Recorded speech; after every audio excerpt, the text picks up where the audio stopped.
戀愛呢一樣嘢呢，從嚟都唔係黑同白嘅問題，應該係話人生其實都冇乜嘢係黑同白嘅，所有嘢都係有一個 spectrum 喺度噶嘛，係咪？咁但係有陣時呢，你講大話可能係為咗保護對方啦，有陣時可能係為咗掩飾一啲嘢啦，都有調查去講過話呢，其實人喺一日之內，好似係平均會講6個大話嘅。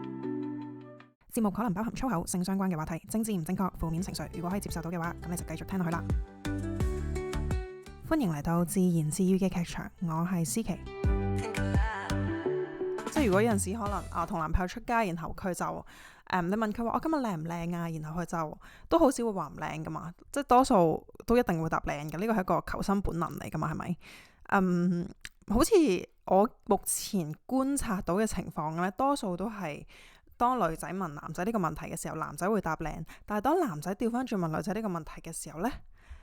我首先好少聽男仔問呢個問題啦，然後就係如果我係呢個情況喺我身上發生呢，我都會幾 honest 地講，即係可能婉轉啲啦，即係我唔會直接話哇咁樣衰嘅，可能唔會咁講啦，但我會話你咁樣戴頂帽都幾好睇啊，我可能會用呢個方法去表達我嘅意見。我好即係咁，當然都會有啲時候係需要咁樣暗住個良心，因為 feel 到佢嗰下情緒唔好，即係點都要情緒呵護下佢先嘅。咁但係如果呢件事啦，即係我問下在場嘅女聽眾啦，即係如果你覺得有一日男朋友同你講話，哇你今日好靚啊，然後後尾發現佢嗰一日根本唔係嗰條裙質咁靚嘅，或者可能你今日個 look 個妝有啲濃得滯，佢覺得太誇張嘅，咁我唔會覺得係我好似俾人呃咗。你今日明明話我好靚，但係原來你唔係咁諗，你哋會唔會有呢個感覺？大家因為呢個係我自己一個人自言自語嘅 podcast 啦，咁所以我有陣時嘅觀點同角度咧係會比較單一嘅。咁如果大家有第啲睇法咧，都可以去我 Instagram 度，有陣時可以 join 下我啲投稿啊，然後去發表或者係意見，咁我都會喺投稿度讀出嚟嘅。所以如果大家喺呢條片度聽到有一啲意見太過偏頗咧，都唔好意思，因為我就係得我一個人傾嘅 podcast 啦，咁就非常抱歉。係啦，咁咧我就早排就針對呢一個問題咧，我就喺我個 IG 度咧就出咗呢個投稿啊，問大家覺得呢個善意嘅謊言喺一段拍拖嘅關係入邊咧，到底應唔應該存在啊？有人就話要，但最後都要兜個大圈講翻個真相出嚟。呢個我係 agree 嘅，即係我認同某啲時候咧，我自己嘅比例就係我覺得喺拍拖入邊嗰個真話同假話嘅比例，首先要針對個原因係咩啦？咁個原因就係即係我哋一陣間再傾啦。但係我覺得個比例上咧，應該係可能要8:2甚至9:1比咯，即係個9:1嘅1係真話，唔係1係假話，9都係真話咯。我諗我算係一個都幾針對關係上要有 honesty 嘅人，特別係一啲好親密嘅關係，即係 even 我對 friend 都係咁樣咯。好親密嘅關係入邊咧，我都覺得係應該要有多啲嘅真話，少啲嘅假話。但係我覺得佢話呢個最後要兜個大圈講翻個真相出嚟咧，其實佢係一個比較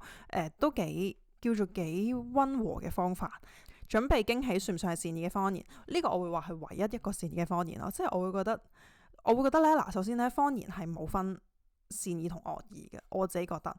呢度都有投稿係講咗同我好類似嘅觀點。佢話謊言就係謊言，冇分善唔善意。我 agree 嘅，即係唯一我覺得可以接受嘅所謂善意嘅謊言就係我今日搞個你嘅生日 party，然後諗住你，然後 surprise 你，呢個係我唯一可以接受嘅所謂叫做善意嘅謊言。即係其他所有用善意即係講話係所謂善意嘅謊言啦，但係其實佢就係一個謊言啊嘛。即係譬如你話佢問你今日個妝靚唔靚，然後你話靚啊，今日我咁樣着靚唔靚？你可能只係覺得好普通，或者你可能中意佢平時唔化妝個 look 多啲，但係你都會話你今日好靚。即係呢啲嘢呢，雖然係無傷大雅，instead of 善意嘅謊言，我會話呢啲係無傷大雅嘅謊言。或者其實每個人嘅出發點啊，佢話佢去講大話嘅出發點都可以係出於佢對你或者對自己嘅善意咯。有個人佢可能約咗一個異性嘅大學同學單獨出街食飯，咁佢就會覺得話冇啊，我因為咧驚你諗多咗啊，所以我冇同你講啊咁樣。即係呢樣嘢喺佢嘅出發點都係覺得冇啊，我驚講出嚟之後你會亂諗，你會擔心。但係呢樣嘢佢喺佢嘅出發點就話我驚你唔開心，所以我唔講。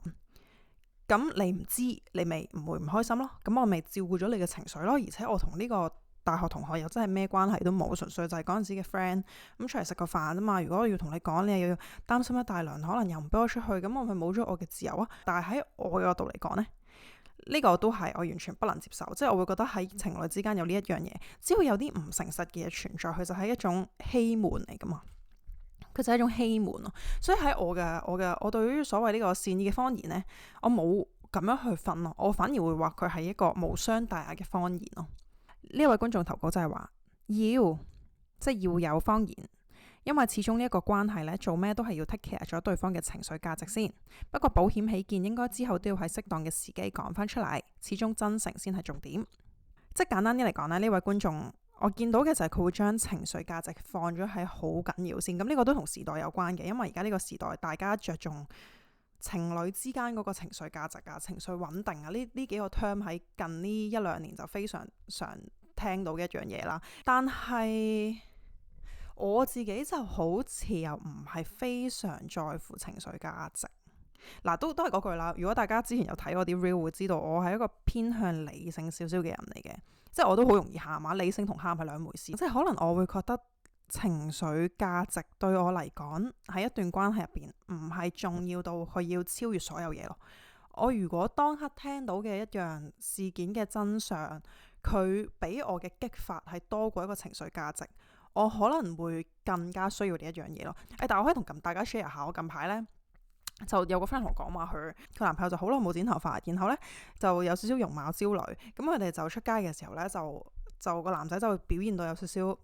就係覺得近排又樣衰啊，又剩啊咁樣。然後嗰個女仔呢，就個 friend 呢就話唔緊要啊，咁你咪帶帽出街咯，咁樣啦。即係佢唔係話唔會啊，你冇嘢啊，我覺得你都仲係好靚仔喎，你喺我心目中都好靚仔。佢冇講呢啲嘢，佢就係話係啊，咁你咪帶帽出街咯，咁都唔係好大件事啫。咁咪之後去剪下頭髮，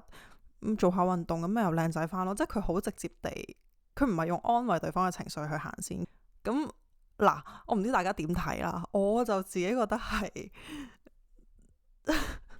我覺得其實係可以接受，即係女方佢當下咁直接地講話你戴帽咪得咯，其實可以接受，因為佢就話咗個事實，呢啲就係你而家真係唔係好好睇啊嘛。定係你想聽大話，就係你話唔會啊，你而家都仲係好靚仔啊，但係然後你出到街，所有人都會知道你就係個頭好亂咯。嗱，咁你想點？我覺得其實冇乜問題，我唔知啊，大家覺得呢？即係如果有啲人係如果情緒價值領先嘅人，係咪會覺得嗰下應該要你 feel 到佢已經容貌焦慮啦，應該要安撫咗先？因為我啱啱見到我個投稿，佢就係打咗兩句，佢話你冇肥到，我冇唔開心，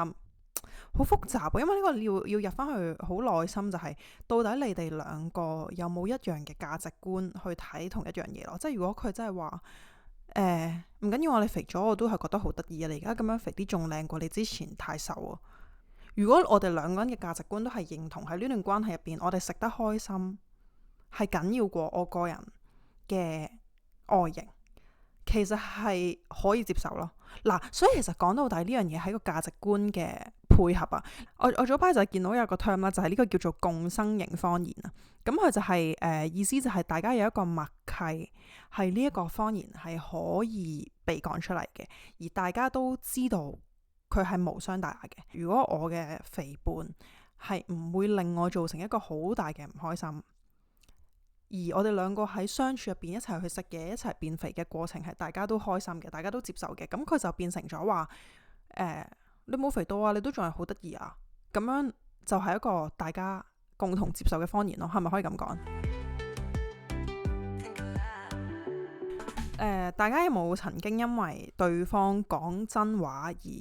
搞到嗌交呢？咁我就曾經係試過，就嗰陣時同啲 friend 就落蘭桂坊玩啊，咁就玩嗰時就又識咗啲男仔咁樣，咁啊同入邊其中一個都幾好傾嘅，咁我都真係真心覺得佢係一個我可以做朋友嘅人。咁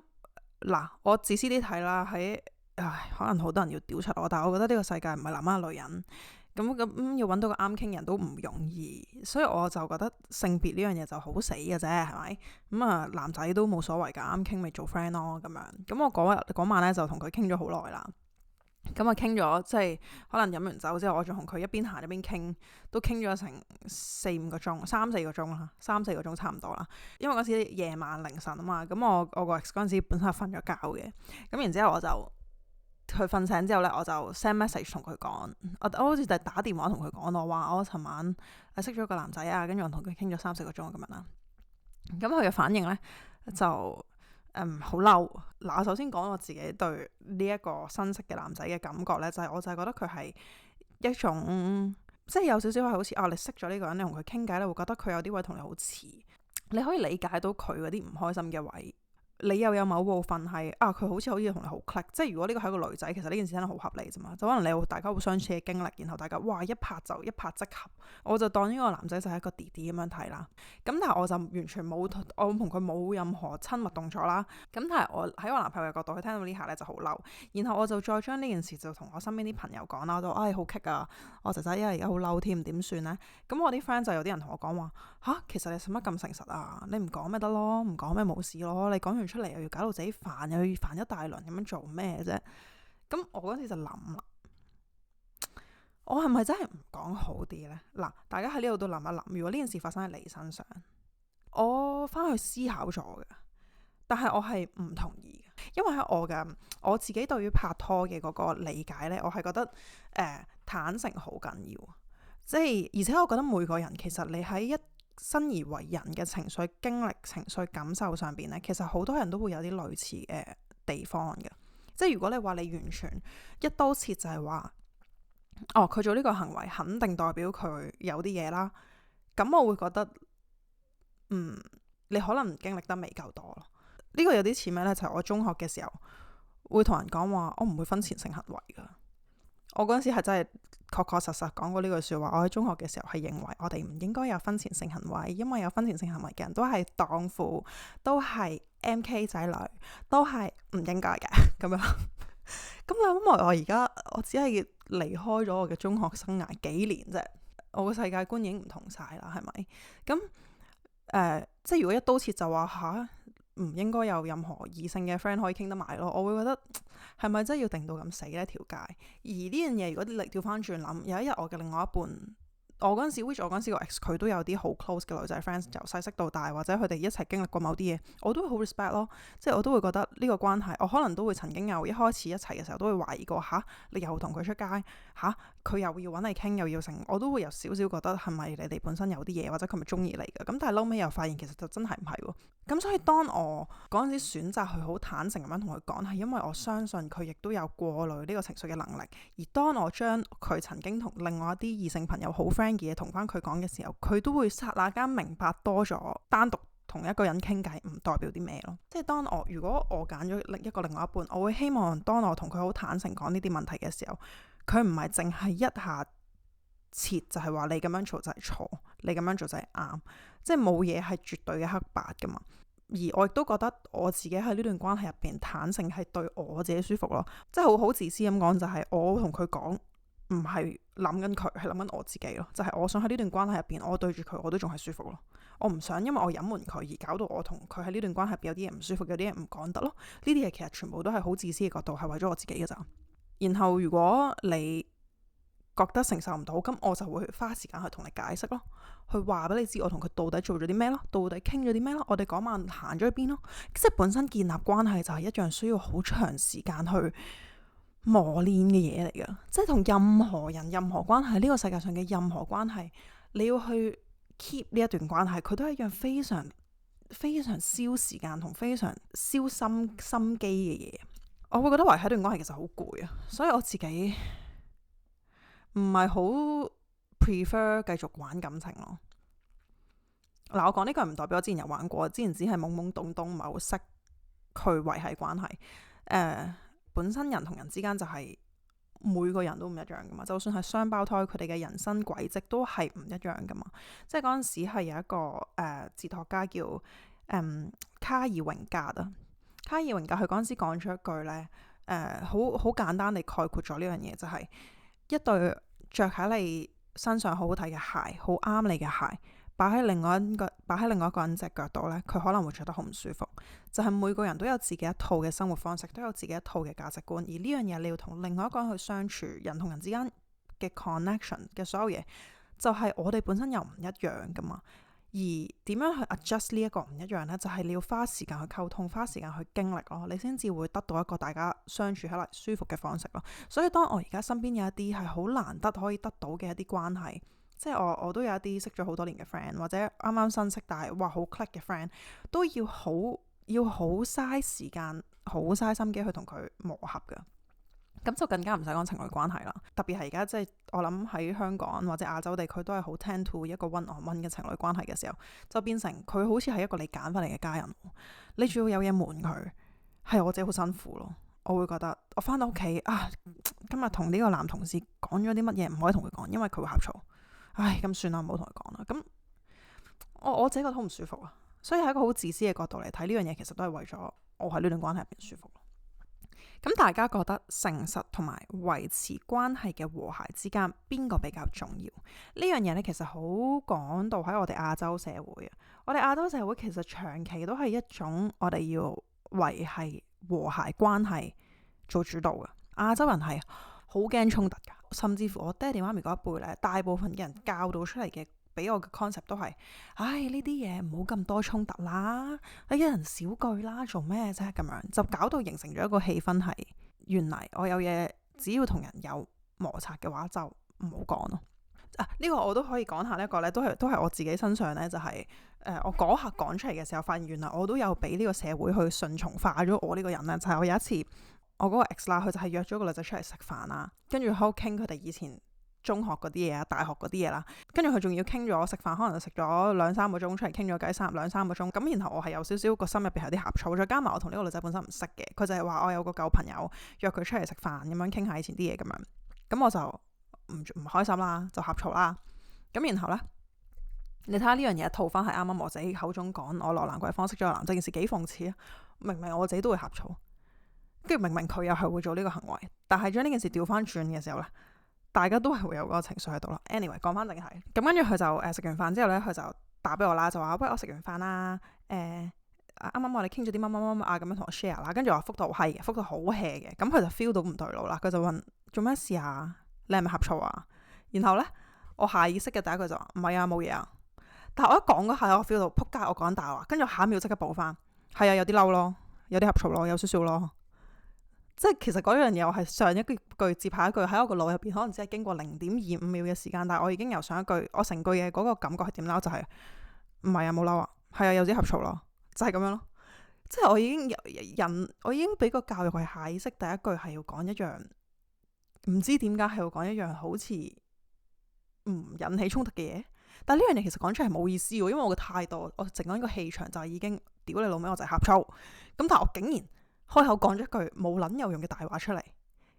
我 feel 到唔得，跟住我就決定直接講，我話係啊，我係呷醋啊，咁樣啦。然後後邊就開始咗一大輪嘅溝通，嗰輪嘅溝通就係我啱啱講到要好花時間、好花精力，要互相理解嘅嗰部分。跟住嗰個溝通可能都用咗我哋1-2個鐘嘅傾電話時間去傾呢件事。咁所以你話喺我自己覺得喺亞洲嘅教育入邊呢，係太過被教導我哋要去保持和諧啊。咁講一樣再大少少嘅話題啦，就可能好多人會話出軌呢樣嘢，就我諗好少可以做到有人一出軌就好坦誠咁同另外一方講話我中意咗第二個。多數喺出軌者身上呢，佢哋都會話我因為要保護呢段關係，所以我唔好講出嚟。咁但係總之佢就係包裝咗自己啦，亦都係逃避嘅一環啦。我會話其實呢樣嘢呢，就係我覺得佢哋唔夠膽面對自己嘅懦弱啊，即係佢做咗呢個行為，佢驚俾人鬧，佢驚要去承受對方嘅情緒。即係而家我喺呢個狀態入邊咧，如果一日我嘅另外一半出軌咧，我諗而家呢一個階段嘅我呢，話唔定係可以有溝通嘅空間，但係要嗱，即係咁講，如果我知道呢件事係我自己揭發嘅，應該會難啲。但係如果呢件事係對方同我講嘅，即係我話難啲係難啲去接受啊，情緒可能會爆得再勁啲。但係如果呢件事係對方佢好直接同我講話啊，我嗰日出咗軌啊，我同第二個女仔上咗床咁樣，我可能會接受到喎。嗱，雖然聽落去好 bullshit，會覺得好撚企喺道德高地咁樣去講話自己做到啲咩，但係我又真係覺得，如果佢可以，如果佢有呢個勇氣去直接同我坦誠講話佢出咗軌，我會想知係咩原因。我會想知道係咪我同佢之間出現咗啲咩問題，搞到件事要咁樣發生咯。而件事咁樣發生嘅時候，我哋應該點樣解決？我係咪仲好想呢個人留喺我身邊？佢有冇，即係首先第一樣嘢要去顧嘅就係我到底仲想唔想要呢個人喺我身邊啊？即係我仲愛唔愛呢個人啊？如果我仲愛呢個人，我希望同佢解決呢個問題。即係每段關係都會有啲佢嘅難關，佢嘅絆腳石噶嘛。咁就係當呢段關係入邊出現咗一個好大嘅絆腳石，就係佢出咗軌。我如果可以同佢跨過呢一樣嘢，唔係淨係對我或者對佢，即係我唔係淨係要佢 heal，我不停同我 say sorry，話我錯啊，我做咗啲咩啊？呢樣嘢係冇辦法改變咗嗰個傷口嘅。但係反而我覺得，如果佢係可以話俾我知佢因為咩原因而搞到佢最後做咗呢個 decision，如果嗰個原因我覺得係 valid 嘅，我覺得我可能係可以做到好完全地理解同原諒嗰個角色咯。你問我而家呢個階段啊？雖然呢啲說話都係好大頭盔，因為都要真正發生咗我先知我做唔做到。但係我就咁用理性去思考嘅話呢，其實好似係幾好嘅。即係如果佢同你講話佢個出軌嘅原因係因為佢覺得成日可能覺得我成日做嘢好忙啊，然後都冇時間去理解佢近排嘅心情啊或者點啊，佢俾咗我知道一個係我可以接受嘅原因。原來係我都忽略咗佢某一啲部分，所以佢喺嗰一下出於一個突然之間感受到終於人理解佢嘅瞬間而佢出咗軌嘅話呢，我可能需要一啲時間去 process 我自己真係做錯咗嘅部分之後，話唔定我係可以原諒呢個人咯，係咪啊？我唔知啊，死得好 bullshit 添，而家咁樣講，但大家都可以自己諗下啦。同大家分享下啲研究數據，佢話根據美國加州大學聖塔芭芭拉分校嘅一個研究表明，如果可以同人傾訴你內心深處嘅秘密呢，最終係可以令你提升自信心同埋改善你嘅心態，但係條件係對方聽到嘅時候唔好大發雷霆。好緊要，就係當你講呢一樣嘢之後，對方俾你嘅反應呢，我覺得係好影響段關係嘅。我記得我細個嗰陣時呢，同我阿媽 share 親任何嘢呢，我阿媽都係會用一個你要小心啲嘅角度嚟同我傾偈。咩意思呢？就係譬如我嗰日同 friend 去唱 K 玩得好開心，咁我翻嚟就同我阿媽講話：媽咪，我今日同 friend 咧去邊度玩得勁開心啊！跟住我阿媽就會話：哎呀，你去嗰啲地方小心啲啊！唱 K 嗰啲地方咧咩人都有噶。咁啊變咗我會收到個信息係：原來我講呢啲嘅時候，佢都唔係同我一齊開心緊嘅。咁就係慢慢累積咗好多次呢啲經歷之後呢，我就會唔再同我阿媽講任何我生活上一啲快樂嘅嘢。咁你諗下啦，如果呢樣嘢擺翻喺情感上，你成日都想同你伴侶喺佢身上得到一啲正面啲嘅反應嘅時候，佢每一次俾你嘅反應都係係啊，你就會久而久之形成咗一種咁我唔同佢講啦，因為同佢講完呢，原來係冇好結果嘅。我自己好 agree 一樣嘢，就係當聽到對方同你講一啲你本身冇 expect 會係咁樣發生嘅嘢嘅時候呢，試下擺低咗個姿態去聽咗先咯。呢個呢都係我自己發現嘅一樣嘢嚟嘅，就係當我成日發脾氣嘅時候呢，就會有一個姿態噶嘛，即係你可能就會翹手啊，然後西面啊，然後聽佢講緊啲乜啦。但係其實當你喺呢一個發緊脾氣嘅狀態之下呢，其實係好難聽人講嘢嘅，或者當佢講咩嘅時候，你都會默默地已經建立咗一個自尊心喺入邊啦，咁而你就好難真係聽緊對方講咩咯，就變成對方又會接收到你嘅 energy， 就係其實你仲嬲緊，咁所以我應該要做啲嘢咧去 please 你啊，做啲嘢去令你唔好再嬲先。咁而佢又默默可能又加咗更加多大話，更加多嘅唔真誠喺入邊。我教大家個方法，我覺得幾 work 嘅，就係咧，當你 feel 到自己嬲緊啦，你開始細面，開始翹手嘅時候咧，將呢啲身體語言啊、肢體語言全部改成一個你願意去聽佢講嘢嘅狀態，就係唔好再翹手住先，擺低隻手，喐下個膊頭，深呼吸一啖，鬆開你緊皺嘅眉頭，你轉一轉你個肢體語言呢，會變成唔知點解你個腦都開始會肯接受人哋講嘅嘢多咗咯。我自己係覺得幾 work 咯呢個方法。最後 share 下，我覺得如果真係想坦誠咁樣去講大部分嘅嘢出嚟，而又唔想 hurt 到對方嘅 feeling 呢，係有一個叫做三文治溝通法。三文治溝通法嘅意思就係你要將啲唔好嘅嘢夾喺一啲好嘅入邊講。譬如今日你嘅女朋友煮咗飯俾你食啦，哇，好難得喎！佢今日唔知咩事，無啦啦呢就喺你放工之後擺到成枱都係餸，跟住你又夾咗個番茄炒蛋，屌鹹到仆街，再夾咗個蘿蔔牛腩，屌啲蘿蔔硬嘅。咁呢個時候你可以點呢？首先你要同佢講話，BB， 我覺得你今日好有心機啊，特登煮咗飯俾我食啊，多謝咗佢先。然後呢個時候你就可以加第二句話，不過咧呢個好似成身有少少鹹。中間呢，你就可以講翻一啲你覺得佢做得唔好嘅事實出嚟。最後要同佢講翻話，不過唔緊要噶，我知你唔係成日煮飯，同埋我真係好多謝你咁貼心，仲肯煮飯俾我食啊。不如我哋下次一齊研究下點整啊，好唔好啊？即係你要加翻啲嘢，而嗰樣嘢都係事實，你都冇講大話喎，就係你見到佢嘅付出，你講咗你嘅睇法，然後你再話我哋下次一齊進步。